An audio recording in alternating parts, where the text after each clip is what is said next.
When I was a kid, the Ninja Turtles were a huge deal. Right now I'm 30, and the Ninja Turtles are a huge deal. And look, I won't lie to you. Well, they're off Snapchatting, getting participation trophies, and failing math. There are times when I wonder about kids today.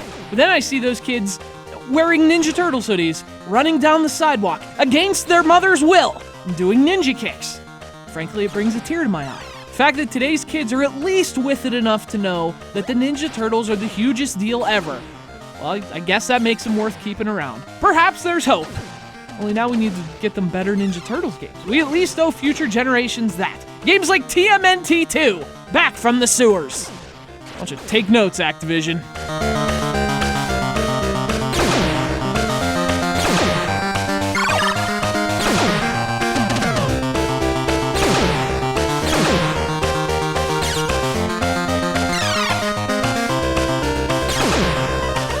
Of course, in all honesty, I mean, on an objective level, this isn't really the most unique or special beat-em-up. In fact, if you take it for what it is, it's actually kind of crappy. It's slow, it's limited, it's repetitive. It's pretty much just a greatest hits collection from other, better Turtles games. But I don't know, there's something about these Turtles games. When you pick your turtle, you grab a pizza and the boss starts flashing.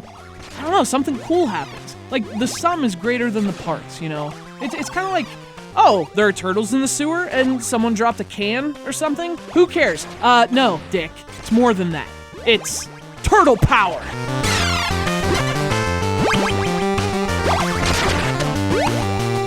So this was the second Turtles game on the Game Boy. It came a year after the first game, which was Fall of the Foot Clan. But in reality, it's just more Fall of the Foot Clan. I mean, they are mostly identical. But the big difference is the presentation. And this time around, the sprites are a lot more detailed. And they seem to be based on the cartoon models too. Which is interesting because the third Game Boy game would kind of take the Turtles closer to their original comic book look.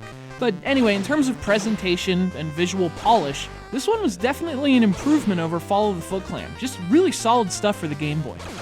Now, if there's anything to nitpick here, well, the game's really stiff, both in gameplay and in appearance. The Turtles, they kind of look like they're walking with a bow staff up their asses. It's just very rigid and almost plastic looking, like you're acting this game out with your action figures. So although the graphics are good, the animations are kind of lame, and that has an effect on the gameplay too. Back to the Sewers controls like it looks, like Donatello has arthritis or something. So that's definitely one of the game's central issues. You're gonna have some kind of issues with jump kicks like that. But in general, though, it's what you'd expect from a Turtles beat-em-up. A simplified version, obviously, for the Game Boy. But again, it's what it should be. Turtles can attack with their weapons. They can do slide attacks in this one. They have the 90-degree jump kicks, which are probably going to damage the lumbar region. Ain't no mutagen gonna fix bad form, you guys. That's what can stop these radical dudes. A herniated disc. Fortunately, you can give them a break between levels. You can switch your turtles after each one, which is cool because there are some differences between them. Donnie has the reach, Raph has the speed, Leo's the middleman, and actually, so is Mikey. So much for being one of a kind. Well, at least we know where to find them when it's party time.